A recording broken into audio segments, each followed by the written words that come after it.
Au moment où on se parle, on est à 16 de moins d'inventaire qu'on avait l'an dernier à la même date. On aurait cru que la tendance aurait été à la hausse, mais c'est tout le contraire. L'inventaire continue de baisser. Il y a comme un cercle vicieux qui s'est installé. Les gens n'osent pas mettre leur maison à vendre de peur de ne pas en trouver une autre, donc en ne mettant pas leur maison à marché. C'est vraiment une roue qui tourne au ralenti au niveau de l'inventaire. Est-ce que les prix, quant à eux, sont plus élevés que l'année dernière? Oui, bien, ça suit, hein? Donc, c'est l'offre et la demande. Donc, plus l'inventaire est bas, plus les prix sont poussés vers le haut. Donc, les prix ont augmenté entre 23 et 26 selon le type de propriété résidentielle. Bien, c'est 25 grosso modo, là, par rapport à l'an dernier à la même date, là. On sent de votre côté qu'il y a un essoufflement là, du côté des ventes de maisons présentement en Estrie? Assurément, puis il était temps. Comme là, on voit la tendance. Les gens sont de plus en plus prudents, puis heureusement aussi, parce que j'ai des acheteurs, moi, qui ont fait 6-7 promesses d'achat pour finir par en avoir une.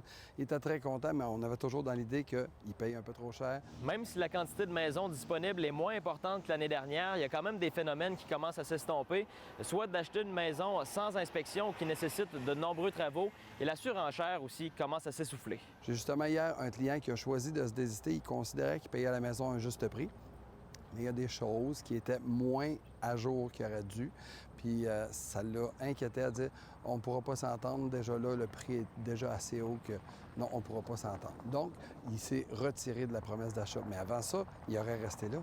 Mais heureusement, les gens sont de plus en plus conscients, puis ça me fait plaisir. C'est positif, mais en même temps, c'est parce qu'il y a une bonne partie des vendeurs qui mettent les prix des maisons très élevés en partant. Bien, naturellement, les prix ont été ajustés à la hausse. Donc, les nouvelles mises en marché sont basées sur les ventes des derniers mois, des dernières semaines, puis les prix sont très, très élevés. Donc, c'est sûr que la surenchère, il y en a un petit peu moins, mais à partir du moment où il y a deux acheteurs en compétition sur une maison, ils risquent d'avoir surenchère. Mais ce qu'on voit moins, c'est des 12, 13, 14, 15 offres sur une même maison. Moi, je prévois d'ici 2 ans, l'essoufflement, il va avoir une stabilisation plutôt qu'un essoufflement. C'est juste un marché équilibré, c'est ce qu'on souhaite avoir. Le 1er août, on est encore dans une situation difficile pour se procurer une première maison. Les premiers acheteurs qui ne se sont pas déjà fait préqualifier, disons, ou qui n'ont pas déjà demandé un prêt à la banque il y a 1 mois, 2 mois, qui ne se sont pas fait garantir de taux, bien là, sont confrontés au nouveau taux qui vient d'augmenter de 1 là, c'est une hausse phénoménale là, qui n'avait pas été vue depuis les années 70. Donc, c'est sûr que là, ils ont une marge de plus à monter et l'inventaire étant très, très bas, les prix plus hauts, ça devient de plus en plus difficile pour les premiers acheteurs, mais il faut être patient. Il y a quelqu'un qui est très assidu puis qui travaille avec un courtier, il y a des bonnes chances de trouver quand même sa maison.